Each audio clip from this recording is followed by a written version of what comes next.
ঠিক আছে? God bless আস। অঙ্ক মিলছে না, এবার মেনে নিতে পারলাম না। না ভাই, ওই দু চারটে সাউন্ড এফেক্ট আর দু চারটে মানে মোটামুটি এফেক্ট দিয়ে কাজে লাগিয়ে ম্যাজিক দেখিয়ে মোটামুটি তুই আমাদেরকে বোকাচোদা বানিয়ে দিচ্ছিস নাকি? যেটা বলবি সেটাই বিশ্বাস করে নেবো। হ্যাঁ, লাস্টে বড় আকাশকেও ছাড়লি না, আকাশকে নিয়েও ম্যাজিক দেখাচ্ছিস। তো গাঁয়ের মধ্যে একটা ঝিলিক করা দরকার ছিল বিদ্যুতের, হ্যাঁ, তাহলে ওরা বুঝতে পারতি।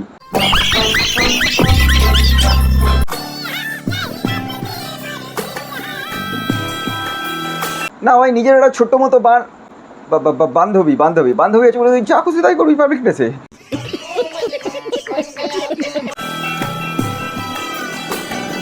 আমি যদি তোর মতো একটা গার্লফ্রেন্ড ম্যানেজ করতে পারতাম না, আমি এবার চান করে দিতাম বড়া পাবলিক প্লেসে, না প্রাইভেট প্রাইভেট। শুধু নেই বলেই তো পারছি না।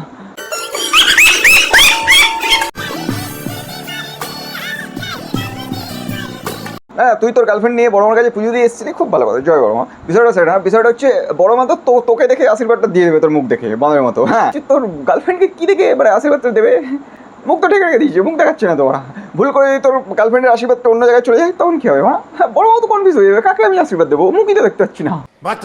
So guys, presenting the most interesting and entertaining character and entertainment TV টিভিতে বাদ দিয়ে সব জায়গায় দেখতে পাবে। চলো গাইজ, আজকের ভিডিওটা শুরু করা যাক। Let's start. বলছি, ওরকম হাতে করে করে জল দেওয়ার থেকে একটা ভালো কথা বলবো, কষ্ট অনেক কম হবে। মানে তোর গার্লফ্রেন্ডকে ধরে একবার গঙ্গা থেকে চুবিয়ে নিয়ে আবার ডাঙায় নিয়ে চলে আসে, একবারে সব ধুয়ে যাবে, পাপ থেকে শুরু করে পুরো গা পর্যন্ত।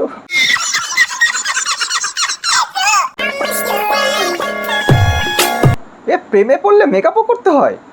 তাহলে করবো না, না প্রেম করবো, মেকআপ করবো না। আচ্ছা বা ও দাঁড়া দাঁড়া, ওকে। দেখো ভাই, এই হচ্ছে একটা সমস্যা। মেকআপ আর্টিস্ট, ওই দাঁড়া, তোর গার্লফ্রেন্ড মেকআপ আর্টিস্ট? কিরম বলে মেকআপ আর্টিস্ট? জীবনে নিজের মুখটাই দেখায় না, মেকআপ করতে ভুলে জানিস না? মেকআপ আর্টিস্ট কারোর সাথে রিলেশনশিপে গেলে নিজেকে ভাই মডেল হতে হবে, তৈরি হয় না। দিল্লিতে আমার বিয়ে করার স্বপ্নটা ভাঙচুর করে। না ভাই, কোনো গার্লফ্রেন্ড যদি মেকআপ আর্টিস্ট হয় তার বয়ফ্রেন্ডকে কি মেয়ে সাজা খুব দরকার? তোকে দেখে বুঝলাম আজকে। না ভাই, আমার ইচ্ছে ছিল আমি কোনো গাইনি ডাক্তারকে বিয়ে করবো, বুঝতে পেরেছিস? তাহলে তো আমারও রিজেক্টটা ম্যানেজ করে দেবে ছুরি কাচি দিয়ে। আর এরকম মানুষকে ট্যাগ করো তাড়াতাড়ি, যাদের গার্লফ্রেন্ড বা বউ মেকআপ আর্টিস্ট। ভাই, কার বয়ফ্রেন্ড বা বউ মেকআপ আর্টিস্ট সেটা জানি না, কিন্তু ছেলেগুলো যদি তোর ভিডিও এটা দেখে, ঠিক আছে, ও ব্রেকআপ আর্টিস্ট হয়ে যাবে। না ভাই, ওই মেয়ে সাজার ভয় থেকে ওরা ব্রেকআপ করে নেবে।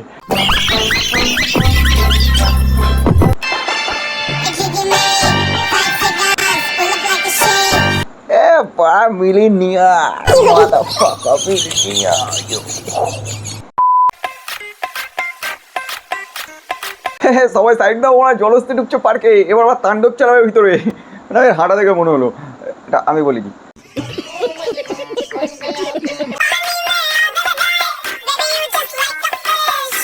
দেখ নীল, ছোটো ভাই দেবে তোকে একটা কথা বলছি ভাই, তোর গার্লফ্রেন্ডকে আমি আমার নিজের বউ মানে বৌদি ভাবি,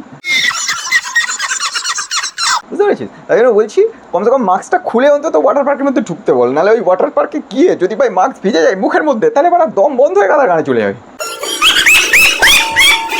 দায়িত্ব ছিল ছোটো ভাই হিসেবে, তাই কি একটু সাবধান করতে আসলাম।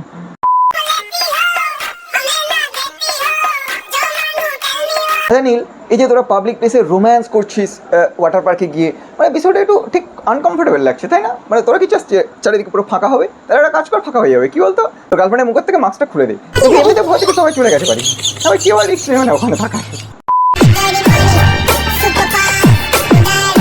যাই হোক, আমাদের গরিবের মিলিনিয়ার, আসলে তোকে দেখে ওই মিলিনিয়ার কথাটাও বেরোচ্ছিল না, বুঝতে পারলি?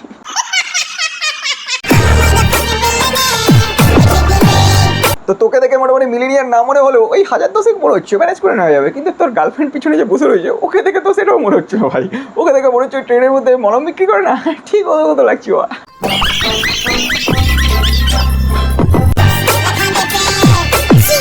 যাই হোক নীল, আজকে আর তোকে বেশি রোস্ট করছি না, তার কারণ আমি বেশি রোস্ট করলে তোর গার্লফ্রেন্ড পরের দিন দেখবে মাস্ক খুলে ফেসবুকে গালাগালি দিচ্ছে আমার নামে, তখন বিষয়টা ভালো লাগবে না, মানে তুই চাপে পড়ে যাবি, বুঝতে পেরেছিস? তো গাইস, তাহলে ফলোয়ার সাবস্ক্রাইব এটা ম্যানেজ করা যাবে? তাহলে করে দাও, এই যে দেখতে পাচ্ছ এখানে করে দাও। আর যারা ফেসবুক থেকে দেখছো তারা একটুখানি ফলো টলো করে দাও, শেয়ার করে দাও, কমেন্ট করে দাও, ঠিক আছে গাইস? টাটা।